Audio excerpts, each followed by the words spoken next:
ICC women's cricket world cup start అయింది. India వాళ్ళ first match శ్రీలంకతో ఆడారు, గెలిచారు. కానీ మధ్యలో కాస్త డ్రామా కూడా ఉండింది. ఆ డ్రామా ఏంటి? నేర్చుకోవాల్సిన విషయాలేంటి? ఏం సరిగ్గా చేశారు? ఏం సరిగ్గా చేయలేదు? దాని గురించి కాస్త మాట్లాడుకుంటూ India West Indies test series start కాబోతోంది on the 2nd of October. 2 match test series. దాని గురించి ఫస్ట్ టెస్ట్ కి సంబంధించిన ప్రివ్యూ గురించి కూడా మాట్లాడుకుందాం. మరి ఎక్కువ ఆలస్యం చేయకుండా let's get started. Welcome to some tales. నా పేరు కౌశిక్. అండ్ మీరు గనక ICC women's cricket world cup India matches preview and review కోరుకుంటుంటే let me in the comments, because అప్పుడే మాకు అర్థమవుతుంది ఇంట్రెస్ట్ ఉంది, మీరు చూద్దాం అనుకుంటున్నారు. అండ్ మేము కూడా అంతకంటే డబుల్ ఇంట్రెస్ట్ తోటి మీకోసం వీడియోస్ తీసుకొస్తాం. ఎనీవేస్, 2 పార్ట్స్లో ఉంటుంది video. First is the women's cricket world cup match between India and Sri Lanka. Second is India West Indies test series. So time stamps ఇస్తా, దాని అకార్డింగ్గా ముందుకు వెళ్ళిపోండి. But before I start of, ఒక request ఏంటంటే, ఎక్కడైనా వీడియో నచ్చితే కనుక కింద కనిపించి ఆ దోస్త్ బటన్ పక్కన కొట్టేశారనుకోండి, యూట్యూబ్ ఆటోమేటిక్గా ఎక్కువ మందికి వీడియో చూపిస్తుంది. అలాగే ఇప్పటిదాకా ఎప్పుడు సబ్స్క్రైబ్ చేసుకోకపోయింటే సబ్టైటిల్స్కి consider doing that. And of course membership start చేసి, if you want to support the channel then you can consider join the memberships. Extra content మీకోసం తీసుకొస్తాం. దాంట్లో will do some lives for members, will keep sending some posts for members. ఇవన్నీ చేస్తుంటాం, polls, quizzes ఇవన్నీ conduct చేస్తుంటాం. So you can consider doing that. Okay, let's get to the matter. First things first, world cup campaign start అయిపోయింది మన Indian women కి. Cheer for the women in blue. ఇండియాలో ఆడుతున్నారు, of course jointly hosted by Sri Lanka, because Pakistan ఇండియాకి రారు, తెలిసిన విషయమే. So అక్కడ వాళ్ళ కొన్ని మ్యాచ్లు ఉన్నాయి. ఇండియా అక్కడ ఒక మ్యాచ్ ఆడబోతుంది పాకిస్తాన్తో. That's second game. బట్ దానికంటే ముందర జాయింట్ హోస్ట్ శ్రీలంక తోటి ఇండియా ఫస్ట్ మ్యాచ్ ఆడారు గువాహతిలో. ఒరిజినల్ గా ఈ మ్యాచ్ బెంగళూరులో జరగాల్సింది, ఆర్ బెంగళూరులో జరగాల్సింది. బట్ అక్కడ గ్రౌండ్ కి పర్మిషన్ ఇవ్వకపోవడంతో దాన్ని స్విచ్ అవుట్ చేశారు, బయటికి గువాహతిలో కండక్ట్ చేశారు. వర్షం కాస్త అంతరాయం కలిగించింది. మ్యాచ్ 48 ఓవర్స్కి ఇనిషియల్ గా, తర్వాత 47 ఓవర్స్కి తగ్గించారు. ఇండియా 269 స్కోర్ చేశారు. డిఎల్ఎస్ మెథడ్ వాడి target given for Sri Lanka was 271. ఎందుకు ఒక రన్ ఎక్కువ పెరిగింది అది కూడా ఎక్స్ప్లెయిన్ చేస్తా. బట్ అసలు ఏం జరిగింది మ్యాచ్ లో, will try talk about that. Of course India 15 runs తో మ్యాచ్ గెలిచారు. Great performances, all round performances from Indian all rounders. Deepti Sharma, Amanjot Kaur, పైన ప్రతీక రావల్ డీసెంట్ గానే ఆడడం, హల్దీ ఒక 48 స్కోర్ చేయడం. స్పిన్నర్స్ అందరూ చిప్ట్ ఇన్ వికెట్స్. దీప్తికి 3 వికెట్లు, శ్రీచరణ్కి 2 వికెట్స్, అలాగే స్నేహ రాణాకి 2 వికెట్స్, ప్రతీక రావల్ కూడా బౌలింగ్ చేసింది, ఒక్కొక్క వికెట్. అక్కడ ఫాస్ట్ బౌలర్స్ కూడా తీసుకున్నారు. సో అలా షేర్ చేసుకున్నారు అనమాట. సో డీటెయిల్గా మాట్లాడుకోవాలి. అసలు మెయిన్ పాయింట్స్ ఏంటి మ్యాచ్లో అంటే కనుక, ఇండియా మొదట బ్యాటింగ్ చేస్తూ శృతి మాంద్ర త్వరగా అవుట్ అయిపోయింది, బికాజ్ ఎక్కువ పేస్ ఆఫర్ చేయలేదు Sri Lankan bowlers. 90-95 km/h. So she want space, she like space, because ఆ షాట్స్ ఆడడానికి ఈజీగా ఉంటుంది స్ట్రోక్ మేకర్స్కి. అదే ఆడే క్రమంలో బయటికి స్టెప్ అవుట్ ఆడే ప్రయత్నంలో తనకి scared out at deep point. తన అలా అవుట్ అయిన తర్వాత ఒక మంచి పార్ట్నర్షిప్ చూసాం. ఆ పార్ట్నర్షిప్ వచ్చిన తర్వాత ప్రతీక రావల్ ఫస్ట్ అవుట్ అయింది. దాని తర్వాత హర్లీన్ దియోల్ ఎప్పుడైతే అవుట్ అయిందో అక్కడి నుంచి మొదలైంది ఆ scene. This is the major turning point. So 120 for 2 and 124 for 6. 4 wickets పడ్డాయి 4 రన్స్లో. Harleen Deol followed by next ball ఇమ్మీడియట్గా Jemimah Rodrigues. Then of course అదే ఓవర్లో హర్మన్ ప్రీత్ కౌర్. అందరూ కూడా ఒకే బౌలర్, లెఫ్ట్ ఆర్మ్ స్పిన్నర్ బౌలింగ్లో అవుట్ అయిపోవడం చూసాం. దాని తర్వాత నెక్స్ట్ ఓవర్లో చమరి అత్తపట్టు వేస్తుంటే రిచా ఘోష్ ఒక లూజ్ స్క్వేర్ కట్ కూడా తన అవుట్ అయిపోయింది. సో 4 రన్స్కి 4 వికెట్స్ పడిపోయిన తర్వాత ఏంద్ర ఆ పరిస్థితి అనుకుంటే, అప్పుడు ఆదుకున్నారు దీప్తి శర్మ అండ్ అమన్జోత్ కౌర్. ఆడుతూనే 124 for 6 అనే సిచ్యువేషన్లో వచ్చి ఆ క్రూషియల్ 57 runs స్కోర్ చేయడం was phenomenal by Amanjot Kaur. Yes, ఒక 4 అవకాశాలు వచ్చాయి. బేసికలీ 57 for 4, 18 దగ్గర, 30 odd దగ్గర, 50 దగ్గర, 53 దగ్గర 4 సార్లు క్యాచ్ డ్రాప్ చేశారు. మరి తనేం చేయలేదు కదా.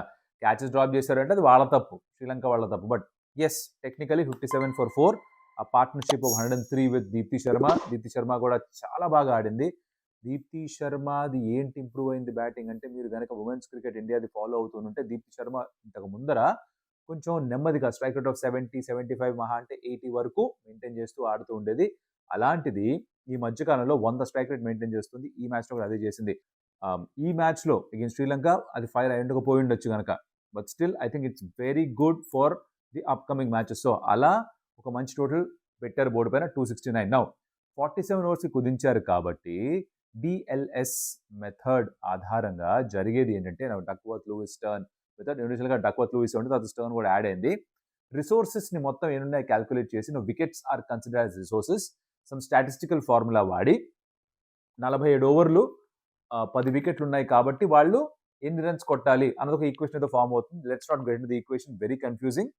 అలా ఆ 10 వికెట్స్ ఉన్నాయి కాబట్టి ఇండియా స్కోర్ చేసిన రన్స్ కంటే కూడా కొన్ని ఎక్కువ ఉంటాయి అన్నమాట వాళ్ళకి టార్గెట్లో ఎవెన్చువల్గా. బట్ ఈ సిచ్యువేషన్లో ఒక రన్ మాత్రమే పెరిగింది. ఇండియా 269 స్కోర్ చేశారు. 270 was suppose to be the target, but DLS method వాడారు కాబట్టి 271 became the target for Sri Lanka. వాళ్ళ బ్యాటింగ్ స్టార్ట్ అయినప్పుడు అంతా బాగానే ఉండింది. ఇనిషియల్గా వికెట్ దొరికింది ఇండియాకి. తర్వాత చమరి అత్తపట్టు అద్భుతంగా ఆడడం స్టార్ట్ చేసింది. ఒక 43 ఎంతో స్కోర్ చేసింది. 2 ఓవర్స్లో 22 పరుగులు కొట్టింది దీప్తి శర్మ అని. 2 6లు 2 4లు. థర్డ్ ఓవర్లో we thought somethings got to give because Deepti Sharma కూడా పట్టు వదలని విక్రమార్కుడు అంటారు. ఆ టైప్లో పట్టేసుకొని ఫిక్స్ అయిపోయిందంటే వికెట్ కావాలని. She will keep going for wickets. కన్సిస్టెంట్గా వికెట్ తీస్తోంది ఈ మధ్యకాలంలో తను. అండ్ తనే అత్తపట్టుని ఆ ఓవర్లో అవుట్ చేయడం జరిగింది. Straight delivery, she played all over it and bowled అయిపోయింది.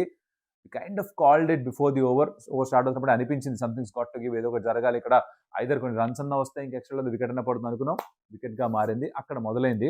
శ్రీచర్ని తన ఫస్ట్ వరల్డ్ కప్ మ్యాచ్ ఆడుతూ 2 వికెట్లు తీసుకుంది. ఇండియా ఎవెన్చువల్గా 59 రన్స్ తేడాతోటి మ్యాచ్ గెలిచారు. Great start, not the perfect start, but they will take it. Test అవుతూ ఉండాలి, ఇలాంటి పొరపాట్లు జరుగుతూ ఉండాలి, ఇలాంటి అన్ని క్లీన్ గేమ్స్ ఉండకుండా ఇలా కష్టపడుతూ గెలవడమే యాక్చువల్లీ మంచిది టీంకి కూడా. Next game is against Pakistan. This is on the 5th of October.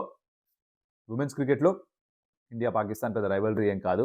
ఓడిఐస్లో 11 సార్లు ఆడితే 11 సార్లు ఇండియానే గెలిచారు. పాకిస్తాన్ టీం అంతంత మాత్రంగానే ఉంటుంది. ఫార్మాట్ చిన్నదై కొద్దీ కంపీట్ చేయడం సాధ్యం అవుతుంది, కానీ ఫార్మాట్ పెద్దదై కొద్దీ స్కిల్ లెవెల్లో గ్యాప్ చాలా ఎక్కువ ఉంటుంది కాబట్టి nobody really thinks that Pakistan can push Indian women. But చూద్దాం 5th ఏం జరుగుతుందో. మీకు మొత్తం మ్యాచ్లో ఇది బాగా నచ్చింది, ఎవరి పర్ఫార్మెన్స్ బాగా నచ్చిందో let me know in the comments. And let's move on to the next topic, that is the India versus West Indies first test match preview. Match అహ్మదాబాద్లో స్టార్ట్ అవుతుంది.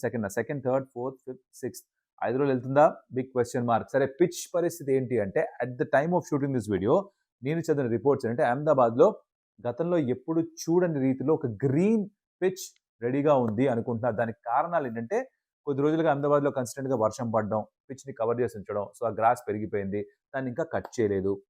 మ్యాచ్ స్టార్ట్ కంటే ముందర కట్ చేయొచ్చు, shave చేయొచ్చు గ్రాస్ని, కానీ greenish tinge maintain చేసే ఛాన్సే ఎక్కువ ఉందా.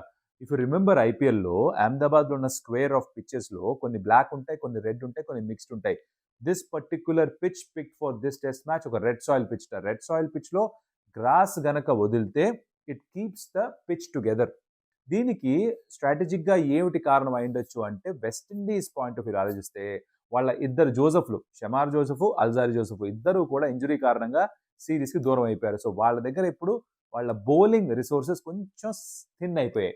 అది దృష్టిలో పెట్టుకొని ఇండియా కొంచెం ఫాస్ట్ బౌలింగ్ ఫ్రెండ్లీ కండిషన్స్ తయారు చేసుకుంటే వెస్టిండీస్ని ఇబ్బంది పెట్టచ్చు అనుకోవచ్చు. ప్లేయింగ్లో విషయానికి వస్తే ఇండియా ప్లేయింగ్ 11 గురించి ఆలోచిస్తే కనుక అవుట్ ఆఫ్ ది 11 9 మంది ఆల్మోస్ట్ ఫిక్స్ అని అనిపిస్తోంది. KL Rahul, Jaiswal as the openers. Number 3లో సాయి సుదర్శన్, గిల్ at 4, ధ్రువ్ జురేల్ at 5, 6లో వైస్ కెప్టెన్ జడేజా, 7లో యూ విల్ హ్యావ్ ఇక్కడే 5 or 6 వస్తుంది, ఎవరో చెప్తా తర్వాత. 8లో Washington Sundar.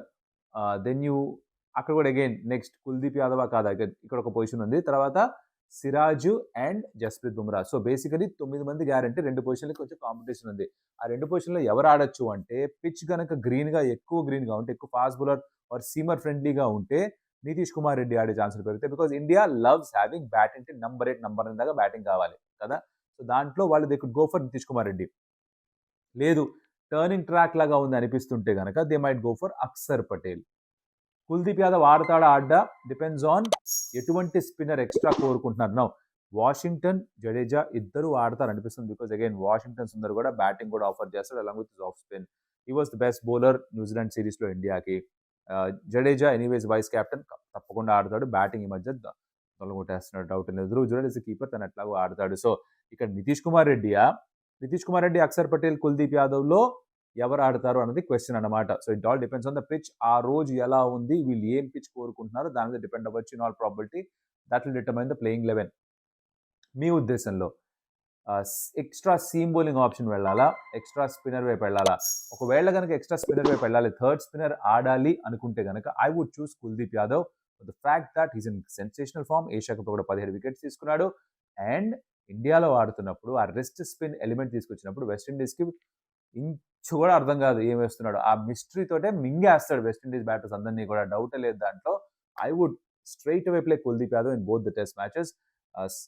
Bumrah and Siraj will be the two fast bowlers. ప్రసిద్ధిని ఆడించాలని టెంప్టేషన్ ఉన్నా కూడా ఆడించారు, బికాజ్ బ్యాటింగ్ తగ్గిపోద్ది. ఎప్పుడు ఆడిస్తారు అది? ఈ మిగతా వాళ్ళందరినీ నింపేస్తే. దేవదత్ పడికల్ పరిస్థితి భయ్యా అనొచ్చు మీరు. ఇప్పుడు దేవదత్ పడికల్ని ఆడిస్తే you will have to sacrifice a Kuldeep Yadav. You understand? ఎందుకంటే డీడీపీ నెంబర్ 5లో ఆడితే, 6లో జురేల్ ఆడితే, 7లో జడేజా వస్తే, 8లో నితీష్ వస్తే, 9లో వాషింగ్టన్ వస్తే, మిగిలిన 10, 11 మాత్రమే. సో అక్కడ కుల్దీప్ అక్సర్ ఇద్దరికి జాగా ఉండదు. So I don't think they might go that way. Sai Sudharsan number 3లో ఆడతాడు. So DDP will have to wait for his chances. What I think, this is my personal opinion, you can differ with me. But అది జరిగే అవకాశం ఉంది. ఇది Indian 11 ఇలాగ ఉంటే గనక వెస్టిండీస్లో 11 చెప్పే కంటే కూడా ఏ ప్లేయర్స్ ఎక్కువ ఇంపాక్ట్ క్రియేట్ చేసే వాళ్ళు ఉన్నారు అని కాస్త ఆలోచించాలి మనం. బ్యాటింగ్లో first Brandon King, he's in very good form. సిపిఎల్లో కూడా మంచి రన్ స్కోర్ ఇచ్చాడు. తను ఒకడు, he could be a handful. అలాగే అలెక్ అథనెజీ అని ఒక లెఫ్ట్ హ్యాండెడ్ బ్యాటర్ ఉన్నాడు, is very highly rated in West Indies. Brian Lara, Ian Bishop వీళ్ళందరూ కూడా ఈ రాబోయే జనరేషన్లో తోప్ బ్యాటర్ అవుతాడని ఫిక్స్ అయిపోయారు. తనున్నాడు. తర్వాత షే హోప్ ఉన్నాడు. శివనరేన్ చంద్రపాల్ వాళ్ళ అబ్బాయి, ట్యాచ్ నరేన్ చంద్రపాల్, తను ఉన్నాడు. సో బ్యాటర్స్ గా వీళ్ళ వైపు చూస్తాం. Of course you got somebody like Greaves, who's an all rounder. తను బ్యాట్ తోటి బాల్ తోటి కాంట్రిబ్యూట్ చేస్తాడు. రాన్స్టన్ చేస్ ద స్కిప్పర్, తను కూడా బ్యాట్ తోటి బాల్ తోటి కాంట్రిబ్యూట్ చేస్తాడు. వీళ్ళు ఇంపార్టెంట్ ప్లేయర్స్ గా ఉండగా బౌలింగ్ డిపార్ట్మెంట్ లో బికాస్ షమార్ జోసెఫ్, అల్జార్ జోసెఫ్ ఇద్దరు లేరు కాబట్టి జేడెన్ సీల్స్ మీద ఫాస్ట్ బౌలింగ్ రెస్పాన్సిబిలిటీ ఎక్కువగా పడిపోతుంది. యంగ్స్టర్ ఎక్కువగా అనుభవం లేదు, బట్ తనే లించ్ పిన్ గా మారుతాడు బౌలింగ్ లో, ఫాస్ట్ బౌలింగ్ విభాగంలో. And Warrican as a left arm spinner, తను పాకిస్తాన్ కూడా టెస్ట్ మ్యాచ్ గెలిపించున్నాడు. ఎక్స్ట్రాడనరీ యావరేజ్ ఆఫ్ 9 2 టెస్ట్ మ్యాచ్ల్లో అబౌట్ 17-18 వికెట్స్ తీసుకున్నాడు తను. తను కాకుండా క్యారీ పియర్ అని ఇంకొక స్పిన్నర్ ని కూడా స్క్వాడ్ లో పెట్టినారు. సో పిచెస్ టర్న్ అవుతాయి అనిపిస్తే ఇద్దరు స్పిన్నర్లు ఆడిస్తారేమో, లేకపోతే ఒక spinner which would be Warrican for sure. మిగతా అంతా కూడా ఆ గ్రీవ్స్, సీల్స్ వీళ్ళందరితోటి నింపాల్సి ఉంటుంది. అందరూ కూడా ఒక గెలుపుతో స్టార్ట్ చేయాలని కోరుకుంటారు. And let's hope for that, because India గెలుస్తూనే ఉంటే మనకి చూడడానికి కూడా కొంచెం ఇంట్రెస్టింగ్ గా ఉంటుంది. వెస్టిండీస్ కూడా మంచి ఫైట్ పుట్అప్ చేయాలి. Actually it's depleted side. Usually paper మీద చూస్తే కనుక ఇండియా పెద్దగా పుష్ చేసేట్టుగా అనిపించదు. But let's see what happens. And video నచ్చుంటే కనుక లైక్ ద వీడియో. మీరేమనుకుంటున్నారు with the India West Indies test series, the first test match review, or the India's win against Sri Lanka in the women's world cup? దాని గురించి మాట్లాడండి, కామెంట్లో చెప్పండి. Share with your friends, like the video, subscribe to stump tales. And మరొకటి మళ్ళీ కలుస్తా. అప్పటిదాకా సెలవు. అడియోస్ అమిగోస్.